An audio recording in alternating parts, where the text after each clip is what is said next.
আজকে স্টোরিটা লিখে পাঠিয়েছে একটা ভাইয়া।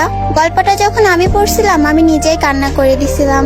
আসলে ছেলেদের ভালোবাসা যে কতটা সুন্দর সেটা এই গল্পটা থেকে বোঝা যায়। তো কথা না বাড়াই শুরু করি আজকের গল্প। আমার নাম মুস্তাকিম, মেয়েটার নাম বলবেন না। তার সাথে আমার পরিচয় ফেসবুক থেকে। 2 দিন কথা বলার পর আমি তার ছবি দেখতে চাই, কিন্তু সে আমায় বলে সে বাটন ফোন ইউজ করে, ফেসবুক চালায়। তারপর আর তাকে দেখা হলো না। কাউকে না দেখে কথা বলা কেমন দেখায় বিষয়টা ভুলেই গেলাম। রোজ কথা বলতাম আমরা, তাই ওর থেকে ওর ফোন নাম্বারটা নিলাম।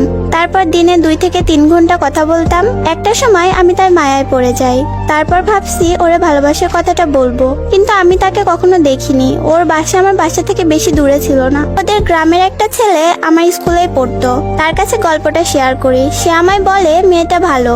ওর কথায় ওর উপরে অনেক ভাবার পর ভাবলাম রিলেশনে যাব। ওর সাথে একদিন কথা না বলে আমি থাকতে পারতাম না। ও আমার অনেক যত্ন নিত, গোপনে অনেক ভালোবাসতো, কিন্তু প্রকাশ করতো না। 28 দিনের মাথায় ওরে আমি বলি তুমি কি আমাকে ভালোবাসো? সে বলে হয়তো। তারপর বুঝলাম সে সত্যি অনেক ভালোবাসে। আমিও ওকে অনেক ভালোবাসতাম। তারপরে আমি ওরে আমার ভালোবাসার কথা বলি, কিন্তু ও আমার সাথে রিলেশন করতে চায় না। তারপর একটা সময় রিলেশনে গেলাম। ও আমাকে দেখেছে, কিন্তু আমি ওকে অনেক ভালোবাসি, কিন্তু কখনো দেখিনি। তারপরও ভাবলাম সে যেমনই হোক, চেহারা দিয়ে তার ভালোবাসা হয় না। এ কথা চিন্তা করে আমরা রিলেশনটা চালিয়ে গেলাম। ও অনেক ভয় পেত, সবসময় বলতো তুমি আমাকে কখনো ছেড়ে যাবা না তো?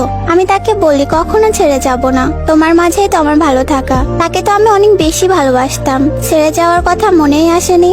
আমি বলতাম যা কিছুই হয়ে যাক তোমার হাত ছেড়ে দিব না কখনো। ও একটা সময় আমার দুর্বলতা বুঝতে পারে। আমি তাকে যত বেশি ভালোবাসতাম ততটাই প্রকাশ করতাম। একদিন হঠাৎ করে আমাকে বলে তুমি আমাকে ভুলে যাও। তারপর আমার ভেতরটা মোচড় দিয়ে উঠলো। সে যেগুলো বলে এগুলো আমি মোটেও মেনে নিতে পারবো না। আমার মাথা কাজ করছিল না। আমি শেষ কবে কান্না করছিলাম নিজেও জানি না। তার মুখ থেকে এসব শুনতে হবে ভেবেও দেখিনি। অনেক কান্নার পর তার কল আসে। সে বলে এটা ফান ছিল।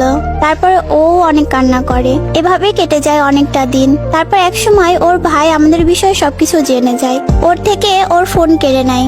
তারপর ওকে অনেক মারে, আর কথা হয় না। তারপর একদিন ওর ভাই আমারে কল দেয়, দিয়ে বলে ভাই আমি ওরে অনেক মারছি, তবুও তোমার নাম ভুলতে পারেনি।